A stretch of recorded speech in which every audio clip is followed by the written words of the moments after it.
So I know it usually seems like it's all mouse events, click events, but there are keyboard events as well that you can listen to.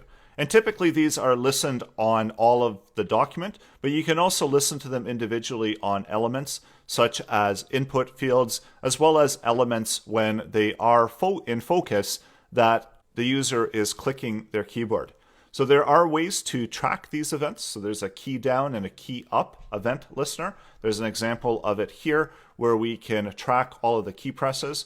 So first we create an object called keys with arrow up, arrow down, so all the key names set to false. And then whenever the key is pressed, then we change those to true and we can output all of the keys. So this is one way how you can track keyboard events. They have some examples here, of course, and more information about it.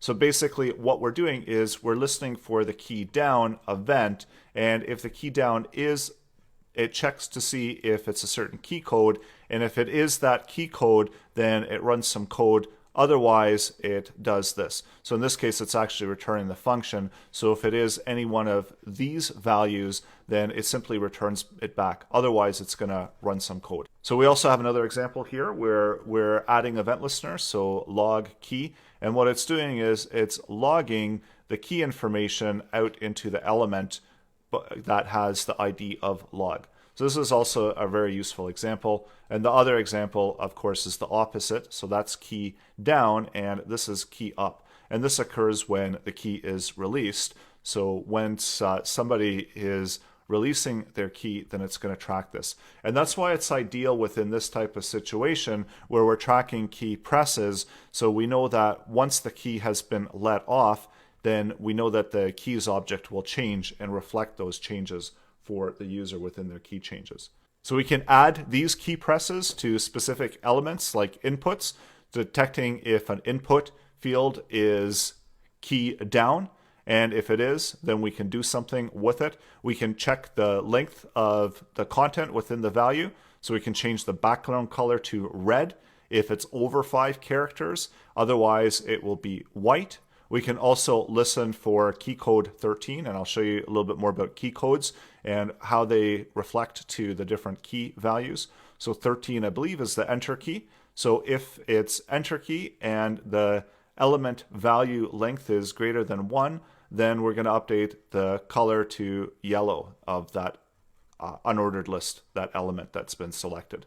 So let's open up the editor and we're going to try some of these examples. Set it up. So we'll set up our keys object, and this will track all of the key presses. So we don't actually have to have anything in here. This is going to just be a blank object. And then on the document, we're adding an event listener.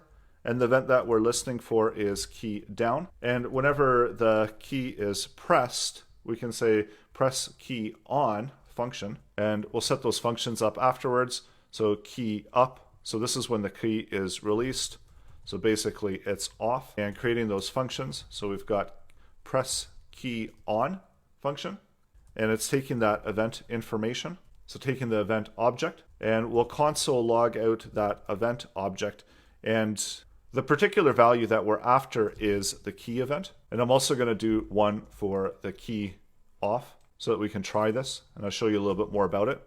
So now when we refresh, and if I press any of the keys, I see I have a keyboard event. And within this event object, I can determine what key was pressed. So I've got a key that was pressed, so that's the A key. But to be more accurate, the key code is the one that you can use, as well as you can track the different types, as well as which gives you also a number value that relates to what was pressed on the keyboard. So we've got all of this information that we can use, and which and key code are usually the same. And although most of the time you're going to see which being used, you can use key code as well. And then you can see that it's key down. So we can track all of the keys that are being pressed at any given time by taking in the event key value, which will give us exactly the key that was pressed on the keyboard. And then this will give us the key that was released. So now if I type some letters, I can see the letters being output into the console. There's also the event prevent default. So what this does is, this is a method in JavaScript that prevents default action on particular elements that might already have, or events that already have some type of action associated with it.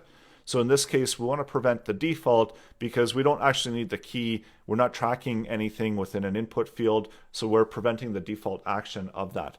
So it's always a good idea to remove it, although most of the time it's fine. It will run without removing it. And then now within the keys object, we're going to take our event key and we'll just set those to true. And then when it gets released, we can set it to false. So at this way, anytime we look at the keys object in the console, and I'm going to get rid of these ones because we don't need to track it anymore. So anytime we can look at that, you can see which keys are being pressed. So you can see that now I'm holding down more than one key. All the keys that I'm holding down are being shown, and as I release them, they go to false. This is a quick way to track the keys that are being interacted with and pressed. There's also adding event listeners to particular inputs. So I'll show you how to do that. So I'll comment all of this block of code out so it's not interfering with our new code, and I'll refresh that to clear it. So we already do have an input on the page. That's the input that's down here at the bottom, so you can barely see it, but it's a tiny little input there. So if we wanted to track what's happening within that element, within the input element, we can track that as well. So taking const, and this will be the element that we're going to be using. So using the document and query select. I know I always use query selector, but it is my favorite one to use. We're going to be tracking the input element.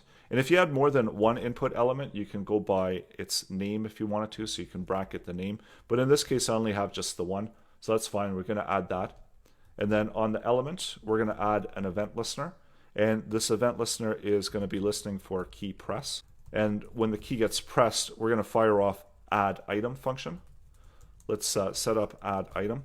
And if you're wondering how we pass in the event object, you're going to see that the event object is going to get passed in. So all we have to do is add it in as a parameter within the function. So now whenever I press the keyboard, you see that it triggers this add item. So we can get the element value as well. So there was we also saw that there's a number of ways to get that. And we can also use L as well. So that was one that we didn't see.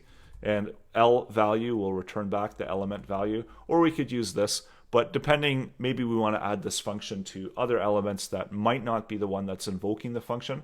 So there's always a different way to do that. So let's take the value.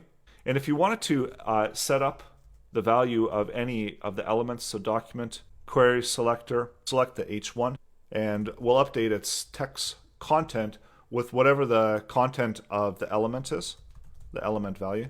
So you can see that's going to be a really neat effect. When I refresh, anything I type into this input field is going to show within the H1. So let's check to see the element value length. And if this condition is, if element value length is greater than 5, we're going to update the element style background color. And let's set it to red. So we don't want it to go over 5. And otherwise, so if it's not over 5, then we're good. We'll set it back to white. So this will give us an option to kind of always have it at white, and then when we do go over the set amount, we can set it to red. So let's start typing, and as soon as we go over 5 characters, it goes red. So that's one way to track that. And there's also one other thing that we did want to cover. So if we're listening for the event key code, and if we're listening for 13, so that means that that's the enter key that's been pressed on that input. And then we can take the element value, length, and make sure that it's at least that there's some content there over 1. And if it is, then we can take the element, or how about we pick the H1 again, and we'll update its style, background color, and we'll set the background color to yellow. So we're typing in some content, and I'm going to press the enter key, and you see that the background color goes to yellow. So that's how we can affect the different colors. So there is a challenge for this lesson, and that's coming up in the next video.